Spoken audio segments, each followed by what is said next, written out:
nama saya Risma Sukmawati. Di dalam video ini, saya akan menjelaskan tentang gejala jiwa dalam pendidikan. Ada bentuk gejala jiwa manusia yang banyak muncul dalam bidang pendidikan, yaitu 1. Kognitif, di antaranya penginderaan, persepsi, memori, berpikir, intelijensi. Penginderaan adalah kemampuan otak untuk menerjemahkan stimulus seorang anak satu sama lain berbeda-beda. Tidak semua stimulus dapat diindra. Begitu pelajaran yang disampaikan guru, tidak semua bisa ditangkap oleh siswa. Suatu stimulus akan berhasil untuk diindra jika memenuhi syarat, yaitu ukuran stimulus yang cukup besar untuk diindra, alat indra kita sehat, dan adanya perhatian manusia untuk mengamati stimulus di sekitarnya. Ada sudut pandang dalam penginderaan, yaitu 1. Sudut pandang ruang, contohnya atas, bawah, samping kanan, samping kiri, jauh dan dekat. 2. Sudut pandang waktu, contohnya kemarin, hari ini, 5 menit pertama dan 5 menit berikutnya. 3. Sudut pandang gestalt, yaitu melihat suatu secara keseluruhan.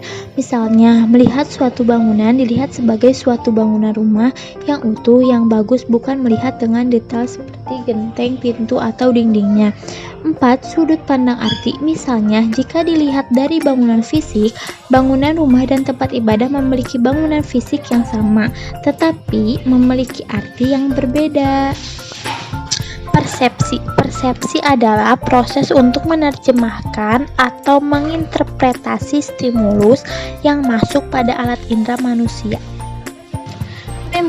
Memori adalah kemampuan untuk memasukkan, menyimpan, dan memunculkan kembali informasi yang kita terima. Macam-macam memori, yaitu 1. Memori jangka pendek atau disebut immediate memory atau short term memory. Informasi dalam memori ini bertahan hanya beberapa detik, sekitar 15-30 detik. Informasi yang ada pada memori ini sangat berarti atau cenderung diulang, maka kemungkinan besar informasi tersebut bisa masuk memori kerja maupun memori jangka panjang. Memori kerja atau working memory. Memori yang dapat menyimpan informasi dari beberapa menit hingga beberapa jam dan memberi waktu yang cukup untuk secara sadar memproses, melakukan refleksi, dan melaksanakan suatu kegiatan berpikir menurut Gunawan Awal 2003. Contohnya, belajar sistem kebo semalam. Informasi yang masuk dapat bertahan cukup lama, namun informasi tersebut kadang tidak berarti, maka cenderung hilang apabila sudah tidak digunakan lagi. Memori jangka panjang atau long-term memory adalah kemampuan menyimpan informasi yang cenderung permanen. Informasi ini dapat bertahan dalam beberapa bulan, tahun, bahkan seumur hidup. Faktor yang berpengaruh adalah A. Informasi yang berhubungan dengan keselamatan hidup, B. Informasi yang membangkitkan emosi, dan C. Informasi yang masuk akal dan berarti. Faktor-faktor yang mempengaruhi lupa, yaitu lupa terjadi karena waktu, lama tidak dimunculkan, intervensi teori, informasi yang disimpan saling bercampur atau tumpang tindih, motivated forgetting, informasi yang ada diharapkan untuk dilupakan, sebab fisik, kecelakaan, amnesia, usia, atau sebab psikis seperti stres, depresi, dan psikotik. Cara meningkatkan kapasitas memori yaitu dengan mengorganisasikan dalam kelompok tertentu. Misalnya, menggolongkan tiap 3 digit dalam menghafal nomor HP, metode mnemonik seperti Meji-Kuhibinio, metodologi seperti mengasosiasikan dengan benda yang familiar, dan membuat penekanan tertentu seperti digarisbawahi, dibaca keras sambil dipraktekkan. Berpikir adalah proses mental yang bertujuan memecahkan masalah sebagaimana didefinisikan oleh Solso 1988 menyatakan bahwa berpikir adalah proses yang menghasilkan representasi mental yang baru melalui transformasi informasi yang melibatkan interaksi yang kompleks antara berbagai proses mental seperti penilaian, abstraksi, penalaran, imajinasi, dan pemecahan masalah.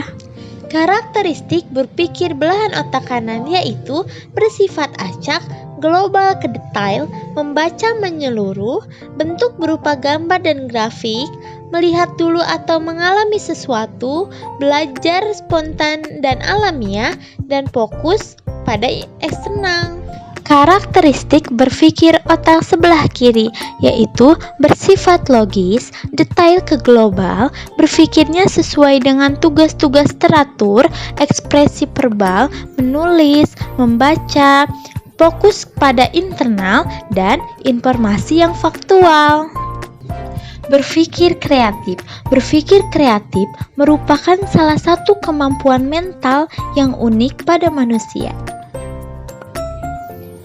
Ciri-ciri kreativitas sebagai 4Ps Creativity menurut Rhodes dalam Monada 1999. 1. Person merupakan keunikan individu dalam pikiran dan ungkapannya. 2. Proses yaitu kelancaran, fleksibilitas, dan orisinalitas dalam berpikir. 3. Press merupakan situasi kehidupan dan lingkungan sosial yang memberi kemudahan dan dorongan untuk menampilkan tindakan kreatif. 4. Produk adalah kemampuan menghasilkan karya yang baru dan orisinil dan bermakna bagi individu dan lingkungannya.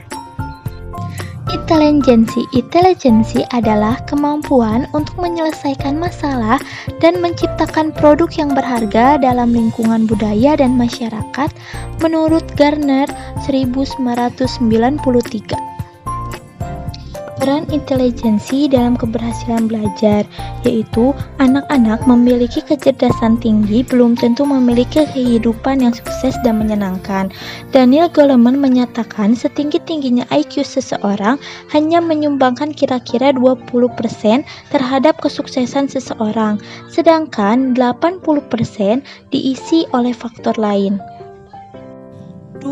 Gejala efektif, diantaranya emosi dan motivasi. Emosi adalah tergugahnya perasaan yang disertai dengan perubahan-perubahan dalam tubuh, misalnya otot menegang, jantung berdebar. Emosi pun memberi warna pada perilaku manusia sehari-hari. Dengan emosi, manusia bisa merasakan senang, sedih, cemburu, cinta, aman, takut, dan semangat. Motivasi adalah suatu kondisi yang menyebabkan atau menimbulkan perilaku dan memberi arah dan ketahanan pada tingkah laku tersebut. Motivasi belajar yang tinggi tercermin dari ketekunan yang tidak mudah patah untuk mencapai sukses walaupun dihadang berbagai kesulitan. Ciri perilaku anak yang bermotivasi tinggi adalah adanya kualitas keterlibatan dalam belajar yang sangat tinggi, adanya perasaan dan keterlibatan afektif siswa yang tinggi dalam belajar, adanya upaya siswa yang senantiasa memelihara atau senantiasa memiliki motivasi belajar yang tinggi. Peran emosi dan motivasi dalam pembelajaran adalah emosi membantu mempercepat atau memperlambat proses pembelajaran. Emosi membantu proses pembelajaran lebih bermakna dan menyenangkan.